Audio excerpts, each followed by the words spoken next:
आई भैया हम भोजपुरी गायक अनिल बाबू तमाम जे भी दर्शक बंधु सुनता सबसे पहले रबरा से बन के गोड़ छू के गोल लागत है। और देखी हमरे छोटू भैया का आशीर्वाद मिलल ए जे आवे के मौका मिलल। वाह क्या बात है। और हे नवरात्र के पावन महीना में एगो देवर एगो भौजाई वो माई के मंदिर में पहुंचल बाड़ी कहत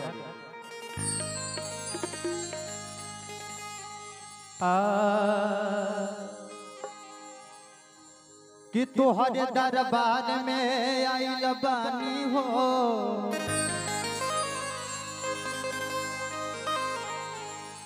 और फिर नजरिया माई हो और फिर नजरिया माई। हमनी के हिंदू धर्म में बबुआ लालू खाली चालू रहे लेकिन गायक बबुआ हमनी के हिंदू धर्म में सबसे पहले वो काली माई के स्थान पे जाला अर्चना विनती करेला हे माई अगर हमरे गोदी में ललना भर देबू तो हम लवंडा के नाच करवाई बबुआ। लेकिन गायक बा औरत कहत है हाय हाय हाय हाय हाय हाय और की भखले भखौती बानी गोदी में होरी लाजा बपाई बे मैया और की भौजी के आचारा बोलो डके नाचू अरे नचवाई बे मैया। औरत कहले बबुआ कह दिया कि हे माई हमार अर्जी सुन लो कि तुम्हारे दरबार में हम काहे खाती आइल बानी बबुआ। लेकिन आई कहे आय हाय हाय हाय हाय कि भखले भखौती बानी गोदी में होरी राजा बपाई बे मैया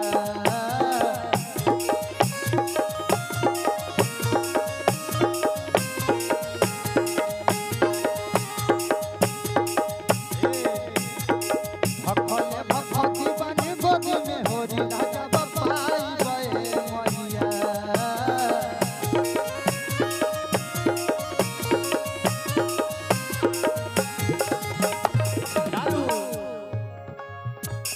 कमर हिला के कहे बा भौजी के अच्छा बोलो नके नच नचवाई बे मैया भौजी के अच्छा बोलो नके नच नचवाई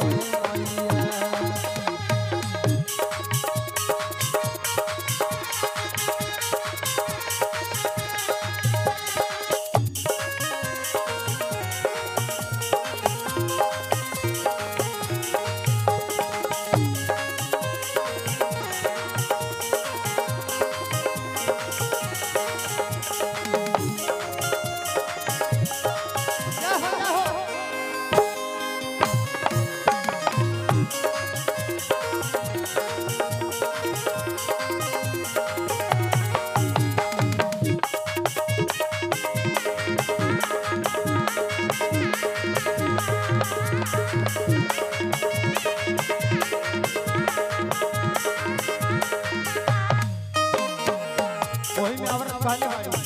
बबुआ बाप में मातड़ी ए राजा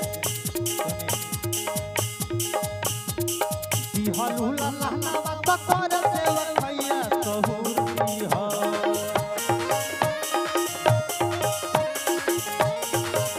ए लालू औरत कहत लालू जी सोनू भैया औरत कहले भैया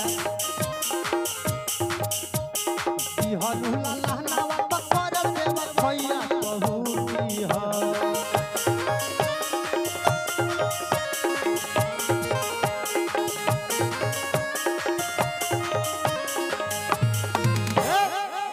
बोलिए साचे दरबार की देखी काय का एगो बेटी माई जरूर दिया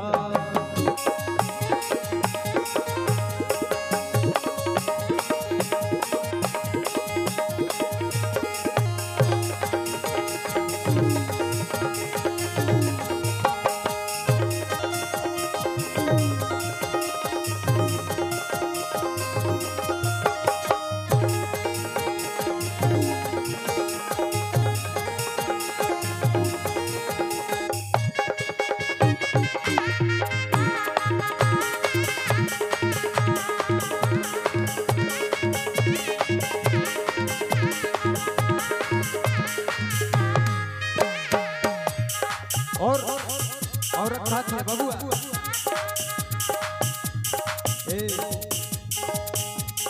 अनदान गौदान भले लोग रे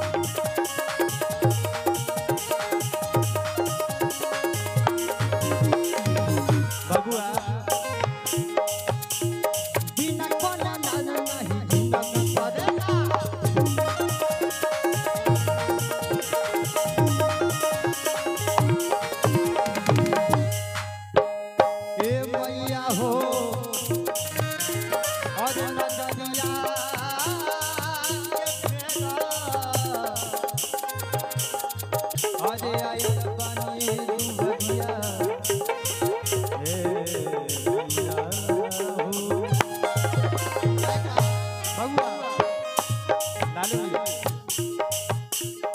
अनदान गौदान भले लोग रे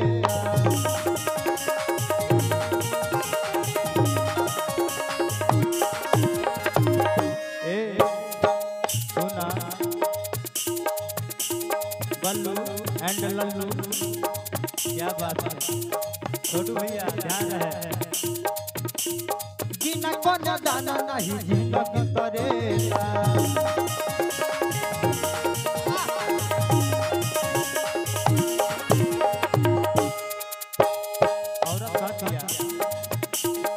मुहावा में मीठी बोली अखिया में लाज भरा नूर दिया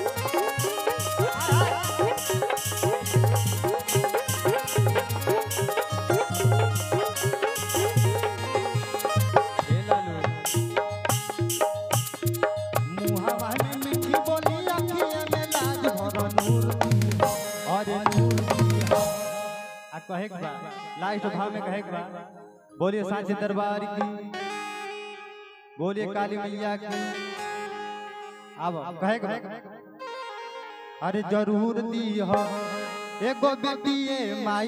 जरूर दी हो